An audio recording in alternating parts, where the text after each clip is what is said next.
So the truth about you is that you are not this body, mind, your ego, your conditionings. Because you say, this is my ego, this is my conditioning, this is my house, this is my wife, my husband. So this my, who is the my there? So you become the I, the self. That is the spirit, which you are. And the second truth is that there is an all-pervading power which does all the living work. Look at these beautiful flowers. It's a miracle, if you see. There are different flowers from different seeds of certain height, certain shape, certain color. And we take it for granted. We don't even think about them, how they have come out like that. Who runs our heart? The doctors will say autonomous nervous system. But who is the auto? So we never question anything about living process because we can't answer.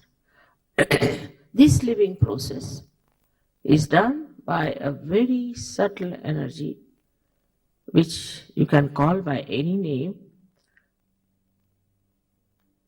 is the divine power of love. You can call it as Ruh, as in Quran. You can call it as Brahma Chaitanya, as in Sanskrit, and as Rutambhara Pragya by Patanjali. You can give it any name to it, it's different, but it is a power which we have never felt before, which is a subtle power which does all living work. So as if you have not reached that source of energy, the whole development outside is collapsing.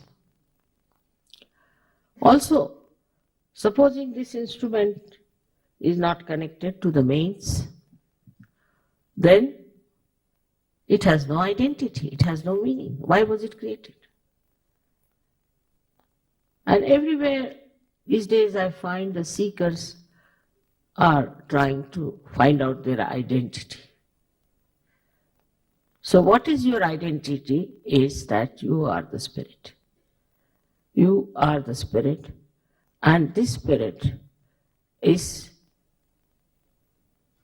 the ultimate that you have to become.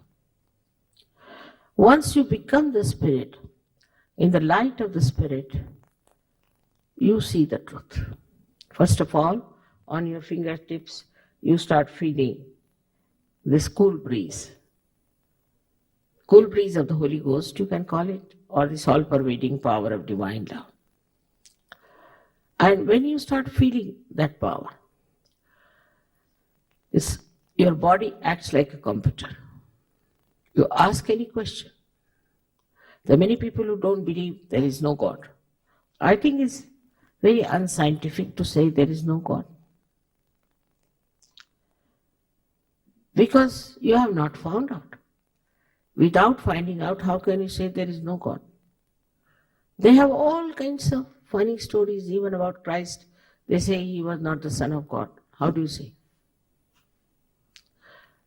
You are not at that point where you can decide what is true, what is not. Just mental projections. They go on condemning all the great incarnations and all the great prophets and seers and sages because they are all blind. Kabira says that, oh God, how am I to explain to all these people who are blind in this world?